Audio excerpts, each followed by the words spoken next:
नमस्कार दोस्तों। Industrial relation code के इस सीरीज में आज हम 7वां वीडियो आपके पास लेके आए हैं और इस वीडियो में हम लोग चैप्टर 7 के बारे में डिस्कस करेंगे। चैप्टर 7 किससे जुड़ा हुआ है?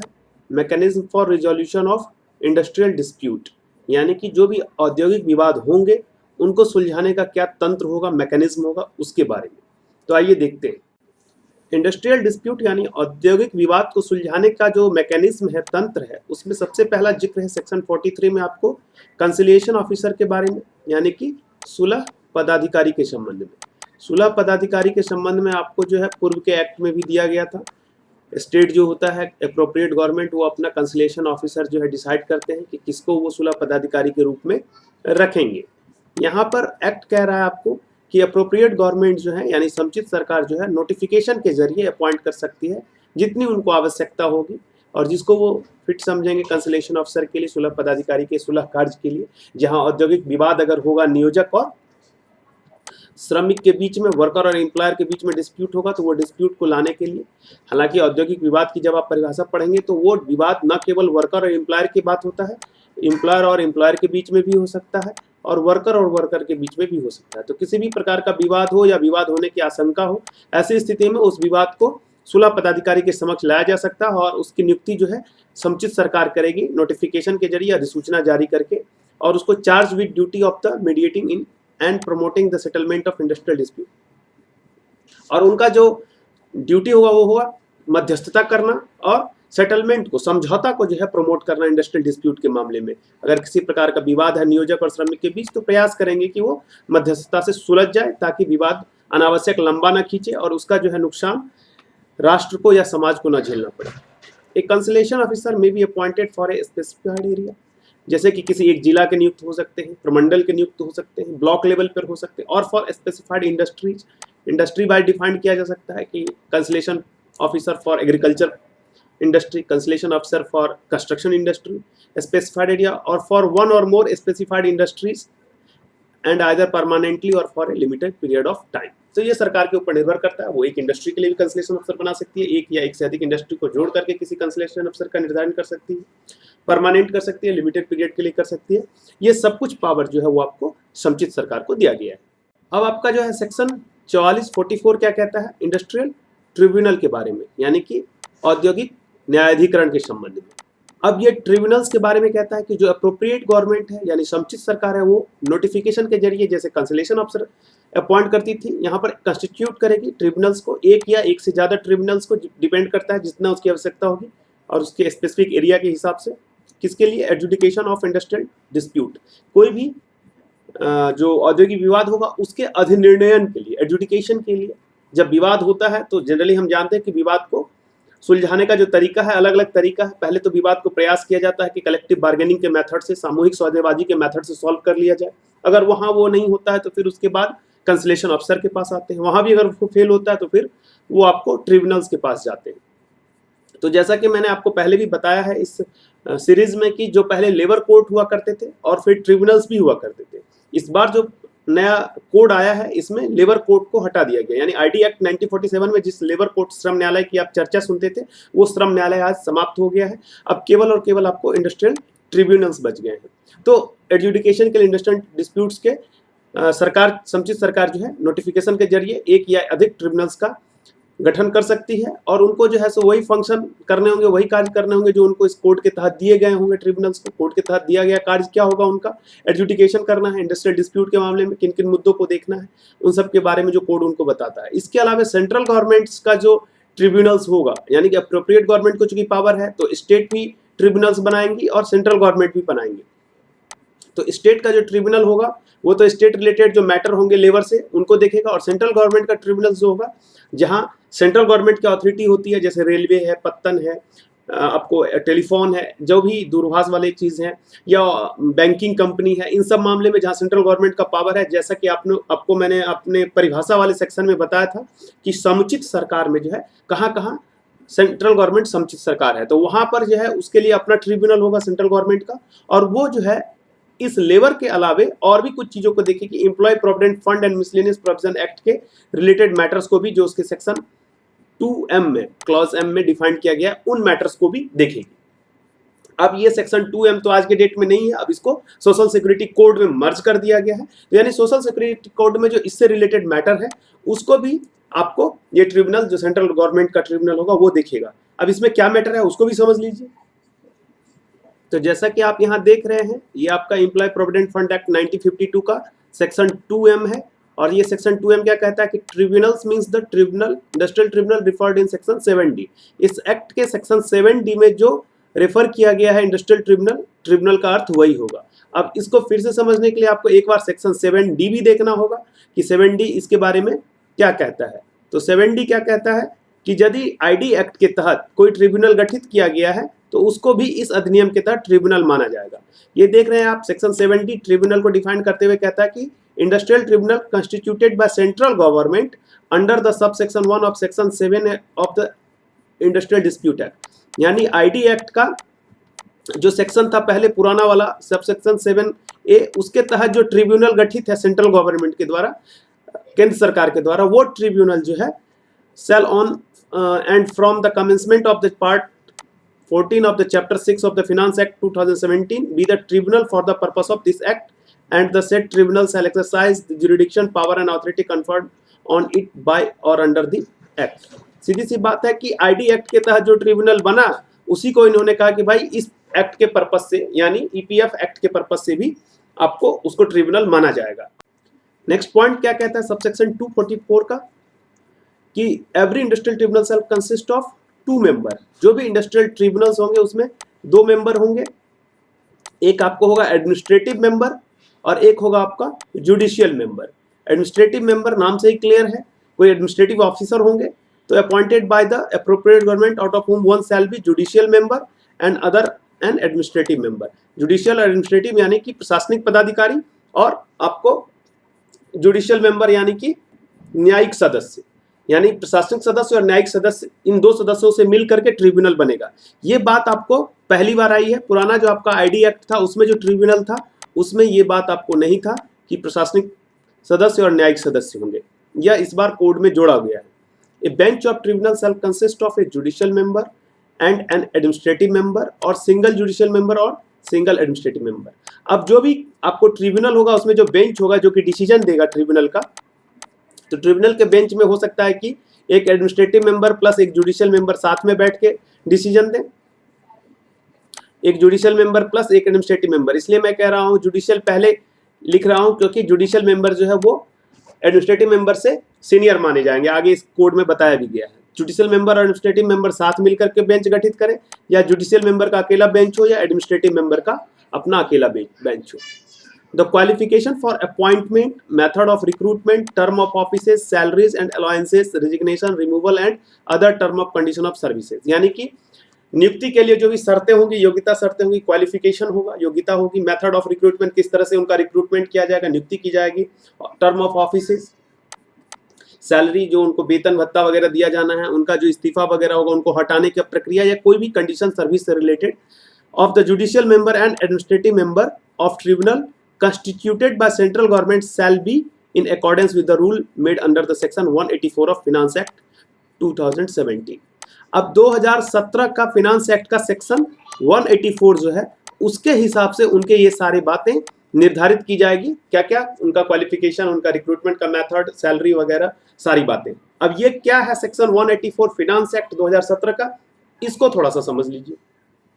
तो जैसा कि आप देख रहे हैं ये हमने फिनांस एक्ट का गजट निकाला है 2017 का, और यहाँ पे आपको सेक्शन 184 है। सेक्शन 184 का हेडिंग क्या है, qualification, appointment, term and condition of services, salary, allowances etc of chairperson, vice chairperson and member etc of the tribunal, appellate tribunals and other authorities. यानी कि ये सेक्शन 184 उन्हीं से जुड़ा हुआ है, ट्रिब्यूनल्स, अपीलेट ट्रिब्यूनल्स या इन सब के जो भी मेंबर होंगे उन सब से जुड़ा हुआ, उनका क्या क्वालिफिकेशन होगा, कैसे अपॉइंटमेंट वगैरह होगा, इन सब से जुड़ा हुआ है। और यहाँ पे कहता है कि सेंट्रल गवर्नमेंट में by notification make the rule to provide for qualification, appointment, term of offices, salary and allowances, resignation, removal and other term and condition of services of chairperson, vice chairperson, chairman, vice chairman, president, vice president, presiding officer और member of the tribunal, appellate tribunal और as the case में be other authorities as specified in column 2 of the 8th schedule. अब इसके 8th schedule के column 2 में और भी जो ऑफिसर्स या और भी जो पोस्ट का नाम दिया गया होगा वो उसमें स्पेसिफाइड हो जाता है। इसमें फिर उन्होंने लिखा है कि जो उनकी नियुक्ति होगी not exceeding 5 year from the date on which he enters upon his office, 5 साल के लिए अधिकतम उनकी नियुक्ति हो सकती है। और एज के बारे में कहा गया है कि for the chairperson, chairman, president 70 year age तक वो जो है सो रह सकते हैं, जिसमें कि मैक्सिमम 5 साल हो सकता है उनका सर्विस। और इन case of the vice chairperson, vice chairman, vice president, presiding officer और एनी अदर मेंबर जो है वो 67 ईयर्स तक जो है उसमें अपनी सेवा सर्विसेज दे सकते हैं, और उनको किसी भी प्रकार का जो है सेवा सर्विस देने में उनका जो भी एडवांटेज है उससे उनको डिबार नहीं किया जाएगा। कहने का मतलब कि सेक्शन 184 जो फिनांस एक्ट का है वो आपको जो है बताता है कि जो भी ऑफिसर्स होंगे, प्रिजाइडिंग ऑफिसर हो या फिर ट्रिब्यूनल्स में जो भी जुडिशियल मेंबर वगैरह होंगे, एडमिनिस्ट्रेटिव मेंबर होंगे, तो उनका ये सारा कंडीशन, टर्म और कंडीशन जो है अपॉइंटमेंट वगैरह का, ये इसी एक्ट से गाइड होगा। अब फिर वहां पे अगला एक प्रोविजो दिया गया है कि कहता है जो person who has held a post below the rank of joint secretary to the government of India और an equivalent rank in central government और state government shall not be eligible to appointment as a administrative member of the tribunal. यानी कि administrative member होने के लिए आपको joint secretary rank का होना पड़ेगा। सेंट्रल गवर्नमेंट में ज्वाइंट सेक्रेटरी रैंक का होगा, तो अपने स्टेट गवर्नमेंट में जो है वो आपको सेक्रेटरी या प्रिंसिपल सेक्रेटरी रैंक का ऑफिसर होंगे, यानी काफी सीनियर आईएएस ऑफिसर जो होंगे वो एलिजिबल हो पाएंगे आपको एडमिनिस्ट्रेटिव मेंबर बनने के लिए, प्रशासनिक सदस्य बनने के लिए। अब इसका सबसेक्शन 5 क्या कहता है कि term of the offices of the judicial member and the administrative member of a tribunal constituted by state government.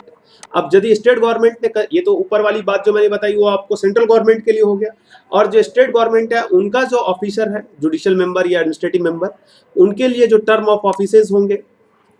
जो सेवा शर्तें होंगी, वो सब किसके द्वारा, their salaries and allowances, resignation, removal and other term and condition of services shall be such as may be prescribed by the state government. Prescribe किया जाएगा, जैसे मैंने कई बार आपको पहले भी बताया, यानी कि रूल में क्लियर किया जाएगा। तो स्टेट गवर्नमेंट जो अपना रूल बनाएगी उसमें वो क्लियर करेगी कि उनका क्या क्या टर्म ऑफ ऑफिसेज होगा, उनकी क्या सैलरी होगी, कैसे उनको हटाया जा सकता है, या जो भी कंडीशन सर्विसेज की, उनको क्या यात्रा भत्ता मिलेगा, क्या स्वास्थ्य चिकित्सा संबंधी भत्ता मिलेगा, बहुत सारी बातें उसमें इंक्लूड होगी, और स्टेट गवर्नमेंट जो रूल बनाएगी उसमें उन सबका जिक्र होगा। अब सबसेक्शन 6 क्या कहता है कि जो सैलरी और अलाउंसेस दिए जाएंगे किसको, जो जुडिशियल मेंबर या एडमिनिस्ट्रेटिव मेंबर आपको नियुक्त किए गए हैं सरकार के द्वारा, उसमें किसी भी प्रकार का परिवर्तन जो है, अलाभकारी परिवर्तन जो है नहीं होगा, किसका, उनके अपॉइंटमेंट के बाद। यानी कि स्टेट गवर्नमेंट या जो भी सेंट्रल गवर्नमेंट जो भी है वो कोई अलाभकारी परिवर्तन उनके सैलरी या भत्ते में नहीं कर सकती है उनके अपॉइंटमेंट के बाद। मान लीजिए अपॉइंटमेंट के समय उनका सैलरी 2,25,000 रुपया सालाना मंथली था आपको, अब हो सकता है अपॉइंटमेंट के बाद सरकार अपने नियम को चेंज करके कहे कि हम 2 लाख रुपए महीना ही सैलरी देंगे, तो इस प्रकार का परिवर्तन जो है वो स्वीकार्य नहीं होगा, कोर्ट ने उसके लिए आपको मना कर रखा है। अब जो भी ट्रिब्यूनल्स होंगे उनका जो प्रोसीजर होगा, कैसे कार्रवाई वगैरह करनी है, और उसमें ये भी बात जुड़ी होगी कि डिस्ट्रीब्यूशन कैसे होगा केसेस का, कौन कौन केस देखेंगे, तो इस सब के बारे में जो है सो रूल में जैसे प्रिस्क्राइब किया जाएगा उसके हिसाब से होगा। और जो भी जुडिशियल मेंबर हैं या एडमिनिस्ट्रेटिव मेंबर हैं वो किन मुद्दों को देख सकते हैं, किन केसेस को देख सकते हैं, जो केसेस, पहला कि application and interpretation of standing order. जैसा कि मैंने आपको पिछले वीडियो में बताया था कि जो अस्थायी आदेश है वो कंपनी को मनाना है अपना, या फिर जो मॉडल अस्थायी आदेश भारत सरकार जारी करेगी उसके आधार पर उनको काम करना है, जहां 300 से अधिक एम्प्लॉय काम करते हैं। अगर आपने हमारा स्टैंडिंग ऑर्डर एक्ट वाला वीडियो अभी तक नहीं देखा है तो उसको पहले जाके देख लीजिए, प्लेलिस्ट में वो रखा हुआ है। तो उस पर अगर किसी भी प्रकार का इंटरप्रिटेशन की जरूरत होगी या उससे संबंधित कोई आवेदन होगा तो उस पर विचार करेगा कौन, ट्रिब्यूनल, और ट्रिब्यूनल के जो मेंबर होंगे वो उस पर विचार करेंगे। Discharge and dismissal of workman including reinstatement of और grant of the relief to the workman dismissed. अब मान लीजिए किसी वर्कमैन को जो है डिस्चार्ज कर दिया गया, सेवाउन्मुक्त कर दिया गया, बर्खास्त कर दिया गया, और उस वर्कमैन को फिर से रखना है या फिर उसको किसी प्रकार का ग्रांट देना है, रिलीफ देना है कि भाई आपको इतना उसके लिए रिलीफ के रूप में आपको अमाउंट देना होगा। हो सकता है आप नहीं रख पाएंगे काम पर, उतना आपके पास वर्कर की जरूरत नहीं है या कोई और कंडीशन हो, लेकिन जो भी हो इन सब मुद्दों पर ये वर्कर अगर डिसमिस्ड हो गया है तो ट्रिब्यूनल डिसाइड कर सकती है, आपस में विचार कर सकती है। इलीगेलिटी और अदरवाइज ऑफ ए स्ट्राइक और लॉकआउट, और कोई हड़ताल या तालाबंदी जो है आपको वो वैधानिक है या नहीं है, यानी कि वो इस कोड के प्रावधानों के अनुसार किया गया या नहीं है, लीगल है या इलीगल है। वैधानिक या अवैधानिक हड़ताल या तालाबंदी के बारे में जो है विचार कर सकती है। Retrenchment of worker and closure of establishment, अगर मान लीजिए कोई स्टैब्लिशमेंट बंद हुआ, प्रतिष्ठान को बंद कर दिया गया, कंप्लीटली क्लोज कर दिया गया और वर्कर की छटनी कर दी गई है, तो ऐसी स्थिति में यदि कोई विवाद उत्पन्न होगा तो उन विवादों को देखना। और ट्रेड यूनियंस डिस्प्यूट, ये भी काफी इंपॉर्टेंट है कि अगर ट्रेड यूनियन के बीच में आपस का डिस्प्यूट है या ट्रेड यूनियन का किसी भी प्रकार का विवाद है, नियोजक के साथ विवाद है, हो सकता है मान्यता को लेकर के विवाद हो जाए, निगोशिएटिंग यूनियन या निगोशिएटिंग काउंसिल का, जो कि मैंने आपको पिछले वीडियो में क्लियर किया है ट्रेड यूनियन वाले में। And the remaining cases shall be entertained and decided by the bench of tribunal consisting either judicial member और administrative member of the tribunal. तो ए से लेके ई तक जिन पॉइंट्स को मैंने बताया आपको, वो सारे विवाद जो है वो judicial member plus administrative member दोनों मिल करके संयुक्त रूप से डिसाइड करेंगे एक बेंच में, ठीक है। और उसके अलावा जो विवाद है, and remaining cases shall be entertained and decided by the bench of tribunal consisting either a judicial member और administrative member of the tribunal. और इसके अलावा यदि किसी इस कोर्ट के तहत कोई विवाद आता है तो उस विवाद को अकेले जुडिशियल मेंबर भी देख सकते हैं, अकेले एडमिनिस्ट्रेटिव मेंबर भी देख सकते हैं। लेकिन ये जो 5 बातें हमने अभी आपको बताई है, यदि किसी वर्कर का स्टैंडिंग ऑर्डर के रिलेटेड कोई विवाद हो जाए, डिस्चार्ज और डिसमिसल से रिलेटेड इशूज हो, स्ट्राइक और लॉकआउट के वैधानिकता पर सवाल हो जाए, रिट्रेंचमेंट हो, वर्कर का क्लोजर से रिलेटेड डिस्प्यूट हो या ट्रेड यूनियन का डिस्प्यूट हो, तो वहां इन दोनों का संयुक्त बेंच जो है उस विवाद की सुनवाई करेगा। अब सबसेक्शन 8 क्या कहता है कि जहां judicial member shall preside over the tribunals where the bench of tribunal consists one judicial member and one administrative member। Judicial member भी बेंच में हो, यानी कि न्यायिक सदस्य भी हैं, और एडमिनिस्ट्रेटिव मेंबर प्रशासनिक सदस्य भी हैं, तो ऐसे में जुडिशियल मेंबर जो है उस पर प्रिसाइड करेगा, यानी कि वो सीनियर माना जाएगा अंतिम रूप से। सबसेक्शन 9 जो है वो जुड़ा हुआ है आपको किससे, रिक्तता से, वैकेंसी से, यानी कि अगर पद रिक्त हो जाए किसी कारण से, वैसे मामले में छोड़ के जहां टेम्पोररी एब्सेंस हुआ है, मान लीजिए कोई कैजुअल लीव लिया, आकस्मिक अवकाश लिया, 2-4 दिन की छुट्टी पे गया, तो ऐसी स्थिति में रिक्त पद को नहीं भरा जाएगा। लेकिन अन्य मामलों में यदि पद रिक्त हो जाता है तो उनको फिर नेशनल इंडस्ट्रियल ट्रिब्यूनल हो या ट्रिब्यूनल हो, उनको उसी प्रकार से भरा जाएगा जैसे कि नए पद को भरा जाता है, जो प्रोविजन सेक्शन 4 और सबसेक्शन 5 में दिया गया था। और फिर प्रोसीडिंग को वो लोग वहीं से स्टार्ट करेंगे जहां से लास्ट स्टेज में उनको वैकेंसी फिल्ड होने के पहले छोड़ा गया था। और समुचित सरकार का जो है दायित्व है वो प्रोवाइड करेगा क्या, अप्रोप्रिएट नंबर में ऑफिसर्स या स्टाफ जो भी उसको उचित लगे, कंसल्टेशन विद जुडिशियल मेंबर, यानी कि न्यायिक सदस्य के कंसल्टेशन से, उसके सलाह से उतने नंबर में वो ऑफिसर या अदर स्टाफ जो क्लर्क वगैरह होते हैं, प्यून होते हैं, और भी बहुत तरह के स्टाफ होते हैं, तो उन सब की वो बहाली करेगा, नियुक्ति करेगा, जो उस पूरे फंक्शन को डिस्चार्ज करने के लिए जो है ट्रिब्यूनल में आवश्यक होगी। तो ये आपको सेक्शन 44 जो है ट्रिब्यूनल के कॉन्स्टिट्यूशन से रिलेटेड था, वैकेंसी वगैरह को फिल करने के तरीका के बारे में बताया गया। अब सेक्शन 45 क्या कहता है आपको, finality of the constitution of tribunal, यानी कि अधिकरण के गठन की अंतिमता, अधिकरण के गठन की अंतिमता, यानी कि जो सरकार ने निर्णय ले लिया वो ले लिया। इसीलिए कहता है कि no notification of the appropriate government appointing any person as judicial member और एन एडमिनिस्ट्रेटिव मेंबर। अब सरकार ने नोटिफाई कर दिया कि जुडिशियल मेंबर कौन होंगे, एडमिनिस्ट्रेटिव मेंबर कौन होंगे किसी भी ट्रिब्यूनल में, shall be called in question in any manner and no act और proceeding before the tribunal shall be called in question in any manner. तो ट्रिब्यूनल के द्वारा यदि कोई प्रोसीडिंग चलाई गई, मान लीजिए कोई डिस्प्यूट आया, उसमें कोई कार्रवाई की गई, तो उस कार्रवाई को, या ट्रिब्यूनल में एडमिनिस्ट्रेटिव या जुडिशियल मेंबर की नियुक्ति की गई, तो उस नियुक्ति को जो है प्रश्नगत नहीं किया जाएगा, यानी उस पर कोई क्वेश्चन नहीं होगा,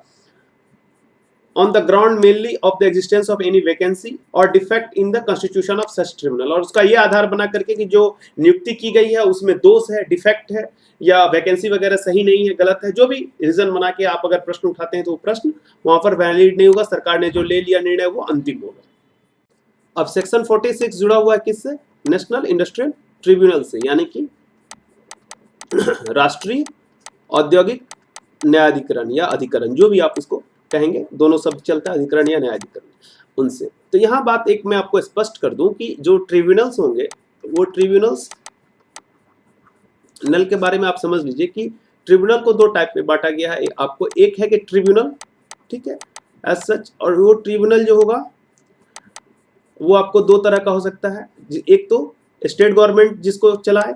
जिसका अप्रोप्रिएट गवर्नमेंट स्टेट गवर्नमेंट, और एक जिसका अप्रोप्रिएट गवर्नमेंट सेंट्रल गवर्नमेंट हो, और उसके अलावा एक आपको नेशनल इंडस्ट्रियल ट्रिब्यूनल होंगे। तो नेशनल इंडस्ट्रियल ट्रिब्यूनल जो है ये आपको सेंट्रल गवर्नमेंट के द्वारा ही नोटिफाई किए जाएंगे। और ट्रिब्यूनल्स जो है वो 2 तरह के हो सकते हैं, एक तो स्टेट गवर्नमेंट उसको नोटिफाई करे या एक सेंट्रल गवर्नमेंट नोटिफाई करे। स्टेट गवर्नमेंट जिसको नोटिफाई करेगा वो स्टेट के मामलों को देखेगा, स्टेट जहां लेबर में, श्रम में जो है स्टेट को अधिकार दिया गया, और जहां जिन के मामले में अप्रोप्रिएट गवर्नमेंट सेंट्रल गवर्नमेंट है, उन मामलों को लोकल लेवल पर, स्टेट लेवल पर ट्रिब्यूनल्स देखेंगे, और जो नेशनल इश्यूज होंगे उनको देखने के लिए फिर नेशनल इंडस्ट्रियल ट्रिब्यूनल होगा। तो ये डिफरेंस आपको समझ के रखना है। अब यहाँ पे कहता क्या है कि द सेंट्रल गवर्नमेंट में बाय नोटिफिकेशन, यहाँ पर जैसे उसमें नोटिफिकेशन से वो कंस्टिट्यूट करते थे, ट्रिब्यूनल्स को बनाते थे, उसी तरह से यहाँ नेशनल इंडस्ट्रियल ट्रिब्यूनल्स भी, वन और more national industrial tribunal for adjudication of industrial dispute which is in opinion of the central government involves question of national importance,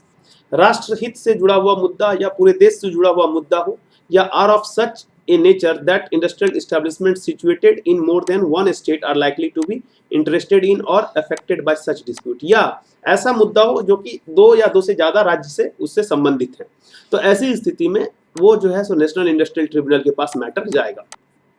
suppose कीजिए ईपीएफ एक्ट का ही कोई मुद्दा हो जाए जिसमें कि 2, 3, 4 राज्य पार्टी हो जाए और उनसे जुड़ा हुआ मुद्दा हो, तो वो चला जाएगा आपको सेंट्रल इंडस्ट्रियल ट्रिब्यूनल के पास, नेशनल इंडस्ट्रियल ट्रिब्यूनल के पास। अदरवाइज जो एक स्टेट से जुड़ा हुआ मुद्दा होगा, स्टेट के अंदर का मुद्दा होगा, वो फिर ये जो ट्रिब्यूनल्स गठित होंगे सेंट्रल गवर्नमेंट के, वो उसको देखेंगे सेंट्रल के मामले में और स्टेट के मामले में। A national industrial tribunal shell consist of the 2 member, यहाँ भी वही बात है, आपको 2 मेंबर, जैसे वहां था कौन कौन, एक जुडिशियल मेंबर और एक एडमिनिस्ट्रेटिव मेंबर, और ये दोनों मेंबर किसके द्वारा नियुक्त किए जाएंगे, सेंट्रल गवर्नमेंट के द्वारा, क्योंकि ये सेंट्रल द्वारा ही नोटिफाई होना है। A person shall not be qualified for appointment as a judicial member of a national industrial tribunal unless he is और हैज बीन ए जज ऑफ हाई कोर्ट। यहाँ बहुत क्लियर कर दिया है, जो ट्रिब्यूनल बनना था स्टेट गवर्नमेंट या सेंट्रल गवर्नमेंट के द्वारा, वहां पर उन्होंने जुडिशियल मेंबर के क्वालिफिकेशन को क्लियर नहीं किया था।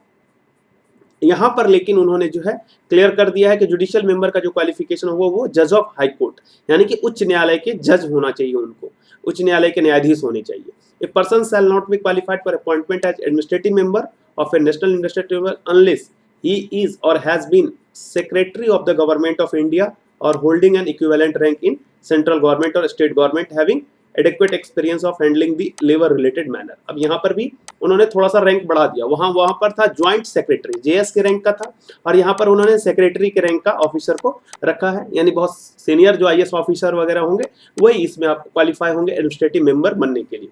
और उनके पास लेबर रिलेटेड मैटर्स का जो है अनुभव भी होना चाहिए, हो सकता है वो लेबर डिपार्टमेंट में या लेबर रिलेटेड इश्यूज पे उन्होंने पहले से काम कर रखा हो, तो उनको प्राथमिकता दी जाएगी। The judicial member shell preside over the national, यहाँ पर भी वही बात है कि एडमिनिस्ट्रेटिव मेंबर के ऊपर जो है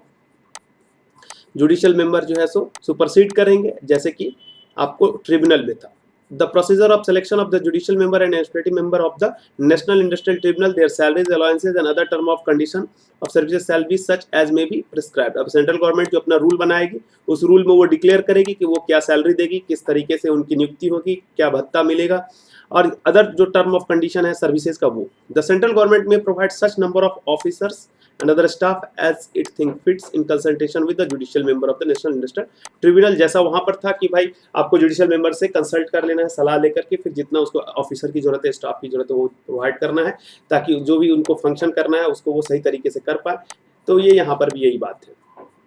तो हो आपको जो है ट्रिब्यूनल और नेशनल इंडस्ट्रियल ट्रिब्यूनल क्लियर हो गया होगा। अब हम लोग इसके कुछ और सेक्शन को देखते हैं। सेक्शन 47 क्या कहता है? सेक्शन 47 जुड़ा हुआ है आपको किससे? डिसीजन ऑफ द ट्रिब्यूनल और नेशनल इंडस्ट्रियल ट्रिब्यूनल। अब ट्रिब्यूनल और नेशनल इंडस्ट्रियल ट्रिब्यूनल का जो निर्णय होगा, डिसीजन होगा, उसके संबंध में कुछ बातें बताई गई है कि डिसीजन ऑफ ए ट्रिब्यूनल और national industrial tribunal as the case में be shall be by consensus of the member, यानी कि जो सदस्य होंगे उनके आपसी सहमति से वो निर्णय लिया जाएगा। सेकेंड पॉइंट इसका कहता है the member of a tribunal और national industrial tribunal differ in opinion on any point, they शैल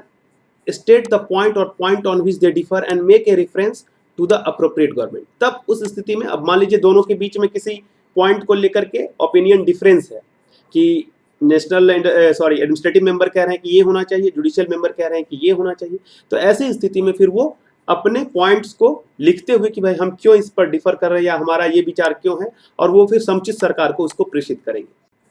और जब इसको रिफर कर दिया जाएगा समुचित सरकार को, तो थर्ड पॉइंट कहता है फिर समुचित सरकार क्या करेगी? रिसिप्ट ऑफ रेफरेंस, जब उनको रेफरेंस मिल गया, निर्देशन हो गया कि भाई आप इस मुद्दे पे हम दोनों का जो है सो मत अलग अलग है, अब आप इस पे क्या निर्णय लेते हैं, तो फिर वो अपॉइंट करेगी judicial member of other tribunal या नेशनल इंडस्ट्रियल ट्रिब्यूनल को उस मुद्दे पर सुनने के लिए, और उसके बाद फिर वो जो भी निर्णय देते हैं उस डिसीजन में मेजोरिटी के आधार पर तय किया जाएगा कि निर्णय अंतिम रूप से क्या होगा, और उस मेजोरिटी में जो इंडस्ट्रियल ट्रिब्यूनल इन्वॉल्व था, यानी जिसने वो निर्णय लिया है वो प्लस जिन्होंने उसको सुना है वो, उन दोनों के बहुमत के आधार पर अंतिम रूप से निष्कर्ष निकाला जाएगा कि इस मुद्दे पर क्या अंतिम निर्णय देना चाहिए। यानी कि पहली बात तो ये हो गई कि दोनों मेंबर प्रयास करेंगे कि आपस में कंसेंसस से जो है सो उस इशू को सॉल्व करें, आपसी सहमति से उसको समाप्त कर लें, और अगर आपसी सहमति नहीं होगी तो फिर समुचित सरकार के पास भेजेंगे, और फिर समुचित सरकार क्या करेगी, एक और ट्रिब्यूनल जो है अदर ट्रिब्यूनल या नेशनल इंडस्ट्रियल ट्रिब्यूनल, उनके जुडिशियल मेंबर्स से उनके उस पॉइंट्स को देखने के लिए कहेंगे, उस पर निर्णय देने के लिए कहेंगे, और उसके बाद अंतिम निर्णय जो है, जो डिस्प्यूट अराइज हुआ था जिस ट्रिब्यूनल से, वो ट्रिब्यूनल प्लस जिन्होंने उसकी सुनवाई की वो, इन सबके अंतिम बहुमत के आधार पर तय किया जाएगा। अब सेक्शन 48 जो है वो किससे जुड़ा हुआ है, disqualification for member of tribunal and national industrial tribunal, यानी कि अयोग्यता की क्या शर्तें होंगी, डिस्क्वालीफाई कब हो जाएंगे वो सदस्य बनने के लिए, न्यायिक या प्रशासनिक सदस्य बनने के लिए। तो कहता है कि no person shall be appointed to or continue in, न तो उनकी नियुक्ति की जाएगी, और यदि वो नियुक्त है तो वो उसमें कंटिन्यू नहीं करेंगे उस ऑफिस में, the office of the member of a tribunal और national industrial tribunal respectively if he is not an independent person, पहली बात, और he has attend the age of 65 year. यानी दो पॉइंट है, 65 ईयर एज हो गया तो 65 ईयर वाली बात जो है आपको फिनांस एक्ट से भी उसमें 67 साल तक था, वाइस प्रेसिडेंट वगैरह के मामले में, अदर मामले में, और प्रेसिडेंट वगैरह चेयरमैन के मामले में 70 साल तक था। तो यहाँ पे इन्होंने इसका एज जो है सो 65 साल रखा है कि 65 साल तक जो है सो वो ट्रिब्यूनल के मेंबर रह सकते हैं। और दूसरा पॉइंट इन्होंने रखा है कि वो इंडिपेंडेंट पर्सन यदि नहीं हो, तो 65 साल बीत गया तब तो नहीं रहेंगे मेंबर। और इंडिपेंडेंट पर्सन के बारे में फिर कहता है कि for purpose of this section, independent person means A person who is unconnected with the industrial dispute referred to a tribunal or industrial tribunal or with any industry directly affected by such dispute, यानी कि वैसा व्यक्ति जो unconnected हो, जुड़ा हुआ नहीं हो उस इंडस्ट्रियल डिस्प्यूट से, जो इंडस्ट्रियल डिस्प्यूट उसके पास रेफर किया गया, मतलब कि जो भी मामला उसके पास भेजा जा रहा है उससे जुड़ा हुआ, मान लीजिए उसे इंडस्ट्री का कोई, अब मान लीजिए एडमिनिस्ट्रेटिव मेंबर जो है वो एक फैक्ट्री का भी ऑनर है और वो एडमिनिस्ट्रेटिव मेंबर भी है, और उसी फैक्ट्री का कोई डिस्प्यूट चला गया वहां, तो फिर वो इंडिपेंडेंट पर्सन नहीं रह जाएगा उस मामले में, क्योंकि वो उससे जुड़ा हुआ है। तो इसीलिए unconnected with the industrial dispute, या उस तरह के इंडस्ट्री से वो अनकनेक्टेड होगा, तभी वो इंडिपेंडेंट यानी स्वतंत्र व्यक्ति माना जाएगा। अब सेक्शन 49 जो है वो आपको शक्ति देने की बात की गई है, पावर की बात कर रहा है यहाँ कि procedure and power of arbitrators, conciliation officer, tribunal and national industrial tribunal. तो अब तक आपने जो है आर्बिट्रेटर के बारे में, मध्यस्थ के बारे में पढ़ा, पिछले टॉपिक में मैंने आपको बताया था, कंसिलिएशन ऑफिसर के बारे में भी मैंने आपको इस टॉपिक में बताया है, ट्रिब्यूनल के बारे में और नेशनल इंडस्ट्रियल ट्रिब्यूनल के बारे में पढ़ा। अब इन सब के जो प्रोसीजर होंगे और पावर होंगे उन सब के बारे में आपको यहाँ पर बताया गया सेक्शन 49 में। तो सेक्शन 49 क्या कहता है, subject to the provision of this code and the rule that may be made in this behalf, an arbitrator, conciliation officer, tribunal और national industrial tribunal shall follow such procedure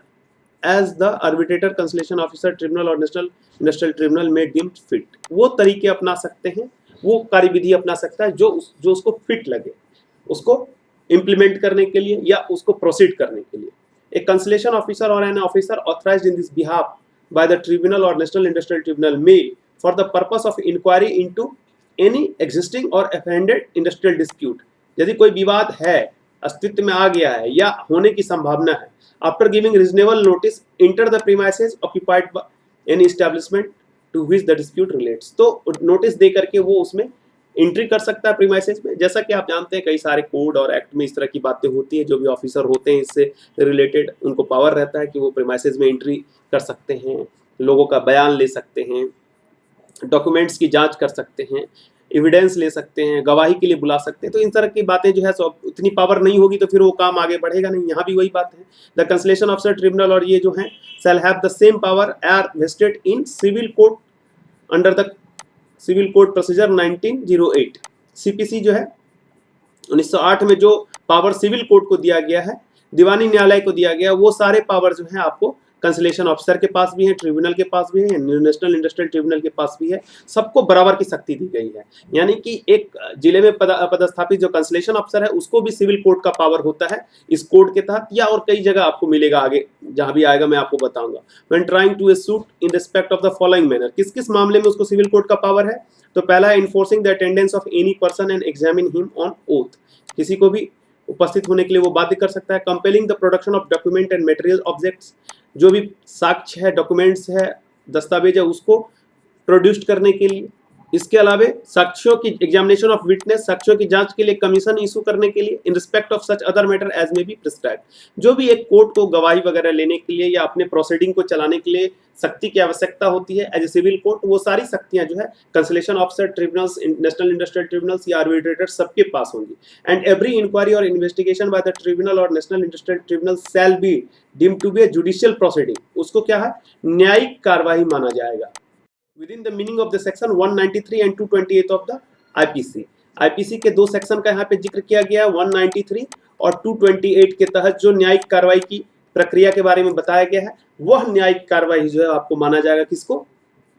tribunal या national industrial tribunal के द्वारा किए गए किसी भी कार्यवाही को। पहले देख लेते हैं कि सेक्शन 193 और 228 क्या है। सेक्शन 193 जो है आपको इंडियन पिनल कोड का, आईपीसी का, वो जुड़ा हुआ किससे, punishment for the false evidence. यदि कोई व्यक्ति जानता है कि जो वो डॉक्यूमेंट प्रोड्यूस कर रहा है कोर्ट के पास और वो डॉक्यूमेंट जो है सो गलत है, फिर भी वो कोर्ट को गुमराह करने के लिए गलत गवाही देता है या गलत डॉक्यूमेंट प्रोड्यूस करता है, तो ऐसे मामले में जो है आईपीसी उसके लिए पिनल प्रोविजन लाता है। तो सेक्शन 193 उसी से जुड़ा हुआ है। और सेक्शन 228 जो है वो जुड़ा हुआ है किससे, intentional insult or interruption to public servant sitting in a judicial proceeding. यदि कोई पब्लिक सर्वेंट जो है किसी जुडिशियल प्रोसीडिंग में बैठा हुआ है और आप उसको जो है इंटरप्ट कर रहे हैं, उसके कार्य को बाधित कर रहे हैं, आप उसको इंसल्ट कर रहे हैं या किसी पब्लिक सर्वेंट के कार्य में आप बाधा पहुंचा रहे हैं, तो ऐसी स्थिति में आपके लिए जो है सो पनिशमेंट दिया गया है, जो कि फाइन हो सकता है 1000 रुपये तक, या फिर आपको जेल हो सकता है 6 महीने का, या फिर दोनों हो सकता है। तो ये दोनों सेक्शन जो है पब्लिक सर्वेंट को प्रोटेक्ट करने के लिए और प्रोसीडिंग को सही तरीके से चलाने के दृष्टिकोण से रखे गए हैं इसमें। इसके अलावा इसका सबसेक्शन 4 कहता है कि जो कंसलेशन ऑफिसर है उसके पास भी पावर है कि may enforce the attendance of any person for the purpose of the examination of such person और call and inspect any document which he has ground for the considered to be relevant in the industrial dispute or to be necessary for the purpose of the verifying the implementation of any award or carrying out any other duty imposed on him under the code। यानी कि कोई भी consolation officer जो है, सुलह पदाधिकारी है, उसके पास वो पावर है, वो कंपेल कर सकता है, उसको बाध्य कर सकता है। और कैसे बाध्य कर सकता है, तो वो शक्ति लेगा किसका, कोड ऑफ सिविल प्रोसीजर 1908 का। सीपीसी जो है कोड ऑफ सिविल प्रोसीजर का पावर लेते हुए जो सिविल कोड को शक्ति दी गई है, वही शक्ति जो है, सेम पावर उसको वेस्ट किया जाता है इन सब मामलों में जो ऊपर मैंने आपको बताया था, किसको, कंसलेशन ऑफिसर को। और वही पावर आपको tribunal, arbitrators, national industrial tribunal को भी दिया गया है। अब सबसेक्शन 5 क्या कहता है कि जो समुचित सरकार है, यदि उसको ऐसा लगता है, वो समझती है ऐसा, एक या एक से ज्यादा व्यक्तियों को अपॉइंट कर सकती है having special knowledge of the matter under the consideration as assessor, assessor के रूप में। यानी कि एक तरह से जो जुडिशियल मेंबर और एडमिनिस्ट्रेटिव मेंबर हैं, उनको हेल्प करने के लिए एक या एक से अधिक ऐसे व्यक्तियों का नियुक्ति कर सकती है जो उस मैटर के जानकार हो। उस इंडस्ट्रियल ट्रिब्यूनल में जो डिस्प्यूट गया है, अगर किसी डिस्प्यूट को सुलझाना चाहती है सरकार, तो उसके लिए वो एक्सपर्ट की बहाली कर सकती है, expert to advise on the tribunal और national industrial tribunal as the case में be in respect of any proceeding before either of said tribunal. किसी भी प्रोसीडिंग के लिए जो है एक्सपर्ट्स का एक या एक से अधिक एसेसर के रूप में निर्धारण कर सकती है। सबसेक्शन 6 क्या कहता है कि जो भी कंसलेशन ऑफिसर है या मेंबर है ट्रिब्यूनल्स या नेशनल इंडस्ट्रियल ट्रिब्यूनल के, वो डीम्ड टू भी क्या समझे जाएंगे, public servant with in the meaning of section 21 of the IPC. अब सेक्शन 121 आईपीसी का मैंने आपको पिछले वाले वीडियोस में बताया है, तो इसको यहाँ पर मैं पुनः डिस्कस नहीं करूंगा। उसमें जो भी बातें लिखी गई हैं, उस बातों के अंतर्गत यानी पब्लिक सर्वेंट को जो भी राइट्स दिए गए हैं, जो भी ड्यूटीज दिए गए हैं, उन राइट्स एंड ड्यूटीज के तहत आईपीसी के पब्लिक सर्वेंट माने जाएंगे कौन, कंसलेशन ऑफिसर या ट्रिब्यूनल और नेशनल इंडस्ट्रियल ट्रिब्यूनल के मेंबर। और सबसेक्शन 7 क्या कहता है कि इस कोड के अधीन जो है किसी भी प्रकार का जो लागत होगा या उससे जुड़ा, मान लीजिए जो भी प्रोसीडिंग चल रही है उसके लिए जो भी खर्चे आएंगे, उनसे जुड़े हुए जो भी आंसांगिक खर्च होगा, वो खर्चे किसको देना है, किस हद तक देना है, ये निर्धारित करने का जो है, if any cost such cost are to be paid to whom and to what extent and subject to what condition, किन शर्तों के अधीन, कितना, किस हद तक, मान लीजिए नियोजक को देना है या वर्कर को देना है या जो भी, तो इसके लिए डिस्क्रिशन उसके पास है, वो निर्धारित कर सकता है। और यदि किसी प्रकार का उसको रेवेन्यू लेना है, मान लीजिए कोई पेनल्टी लेना है, फाइन लेना है, कुछ भी लेना है या कोई खर्च लेना है, तो अगर वो नहीं देता है तो फिर on application made to the appropriate government by the person entitled to be recovered by the government in such manner as the arrear of land recovery. बकाये भू राजस्व की तरह उस पैसे की वसूली उस व्यक्ति से की जा सकती है जिसको कि ट्रिब्यूनल या इंडस्ट्रियल ट्रिब्यूनल ने उस पैसा देने के लिए कहा है। बकाये भू राजस्व की तरह वसूली माने सर्टिफिकेट केस जारी किया जाता है। इसमें जो डिस्ट्रिक्ट मजिस्ट्रेट होते हैं उनके पास पावर होती है सर्टिफिकेट केस को सुनवाई करने की, या उनके अंदर जो ऑफिसर होते हैं जिनको वो पावर वेस्ट करते हैं, और वो फिर जो है सो सर्टिफिकेट केस के थ्रू इस पैसे की वसूली करते हैं। उसको हम लोग कहते हैं बकाये भू राजस्व की तरह वसूली करना। तो इसके लिए एक्ट होता है public demand and recovery act, तो उसके तहत जो है सो पैसे की वसूली उससे की जा सकती है। सबसेक्शन 8 क्या कहता है? एवरी ट्रिब्यूनल और national industrial tribunal shall deem to be a civil code for the purpose of section 345, 346 and 348 of the CRPC 1973। अब यहाँ 3 सेक्शन का आपको जिक्र किया गया, 345, 346 और 348 CRPC का। उसके पर्पस से इसको जो है सिविल कोड माना जाएगा। अब ये तीनों सेक्शन क्या है इसको एक बार देख लीजिए। जैसा कि आप देख रहे हैं कि सेक्शन 345 जो है CRPC का, वो किससे जुड़ा हुआ है? Procedure in certain cases of contempt. यदि मान लीजिए कोर्ट के नजरिए में कोर्ट को ऐसा लगता है, या उसके प्रेजेंस में, कौन से कोर्ट, सिविल या क्रिमिनल या रेवेन्यू कोर्ट के प्रेजेंस में किसी प्रकार का ऑफेंस होता है, तो फिर वो ऑफेंडर को डिटेन कर सकती है, या फिर सेम डे उसका कॉग्निजेंस लेकर के सुनवाई कर सकती है और उसको सो कॉज पूछ सकती है कि क्यों नहीं आपको इस कार्रवाई के लिए पनिश्ड किया जाए, और sentence the offender to fine not exceeding the 200 rupees, और 200 रुपये तक का फाइन उस डिफॉल्ट के लिए, and in default of the payment of fine to simple imprisonment for the term which may extend to 1 month unless such fine be sooner paid. जब तक कि वो उसको फाइन जो लगाया गया वो नहीं दिया जाता है तो 1 महीने तक का कारावास कंटेम्प्ट के केसेस में कोर्ट लगा सकती है। सेक्शन 346 जो है वो जुड़ा हुआ है किससे? कि वैसे मामले, procedure where court consider that case should not be dealt with under section 345। 345 से रिलेटेड मैटर में अगर कंटेम्प्ट का मैटर है और उसके सेक्शन के हिसाब से उसको डील नहीं किया जा सकता है, तो वैसे मामलों को कैसे डील करना है वो आपको सेक्शन 346 में दिया गया है CRPC के। और सेक्शन 348 जो है वो आपको किससे जुड़ा हुआ है? Discharge of offender on submission of the apology. मान लीजिए वो माफी मांग लेता है कोर्ट से सेक्शन 345 के मामले में या सेक्शन 346 के मामले में, यदि उसको दोषी ठहराया गया है, तो अगर उस केस में अगर वो कोर्ट के समक्ष अपनी गलती स्वीकार कर लेता है तो उसको डिस्चार्ज भी किया जा सकता है उसके केस से। और इसका सबसेक्शन 9 क्या कहता है? कि किसी भी प्रकार का जो अवार्ड है, ये अवार्ड यानी कि एक तरह से समझ लीजिए ऑर्डर, किसका? ट्रिब्यूनल्स का या नेशनल इंडस्ट्रियल ट्रिब्यूनल का। वो अवार्ड को जो है ऑर्डर इशूड और settlement arrived by or before the tribunal or national industrial tribunal shall be executed in accordance with the procedure laid down for execution of the order and decree of the civil court under order 21। Civil court का जो आपका CPC है, civil court के CPC के chapter order number 21 में आपको decree या award को कैसे इंप्लीमेंट करना है उसका तरीका बताया गया है। तो यहाँ पर भी अगर नेशनल इंडस्ट्रियल ट्रिब्यूनल या ट्रिब्यूनल जो अवार्ड देता है, या उसके सामने यदि कोई सेटलमेंट होता है और दूसरा पार्टी उसको नहीं मानता है उस अवार्ड को या सेटलमेंट को, तो वो ये CPC का चैप्टर 21 के तरीके से उस अवार्ड को वहां पर वो इंप्लीमेंट करवा सकता है। अब ये जो आपका ऑर्डर 21 है CPC का, ये काफी लंबा चौड़ा ऑर्डर है, इसमें कई सारे सबसेक्शन हैं, तो इसको यहाँ डिस्कस करना संभव नहीं है। हम लोग इस पर अलग से एक वीडियो लाएंगे कभी। CPC CRPC के जो प्रोविजन लेबर लॉ के रिलेटेड, लेबर लॉ से जुड़े हुए, उस पर हम लोग कभी अलग से एक वीडियो लाएंगे। अभी हम लोग नेक्स्ट सेक्शन की तरफ चलते हैं। सेक्शन 50 जो जुड़ा हुआ है power of tribunal and national industrial tribunal to give appropriate relief in case of discharge or dismissal of worker. अब मान लीजिए किसी वर्कर को किसी नियोजक ने डिस्चार्ज कर दिया, उसको बर्खास्त कर दिया, डिसमिसल कर दिया, उसकी सेवा अनुमुक्ति कर दी है, तो सेवा अनुमुक्ति या बर्खास्तगी के मामले में उसको स्पेशल रिलीफ जो है दिलाने का पावर, जैसा कि ऊपर में आपने पढ़ा भी था, जो जुडिशियल मेंबर और एडमिनिस्ट्रेटिव मेंबर की कंबाइंड बेंच होगी वही इस मामले में सुनवाई कर सकती है, तो वो चाहे तो उसको स्पेशल रिलीफ दिलवा सकते हैं। आज के इस वीडियो में हम लोग इतना ही देखते हैं। अगले वीडियो में इसके नेक्स्ट सेक्शन को देखेंगे, जिसमें कि आपको प्रोसीजर जो भी बचा हुआ है उसको समझने का प्रयास करेंगे। वीडियो को देखने के लिए बहुत बहुत धन्यवाद।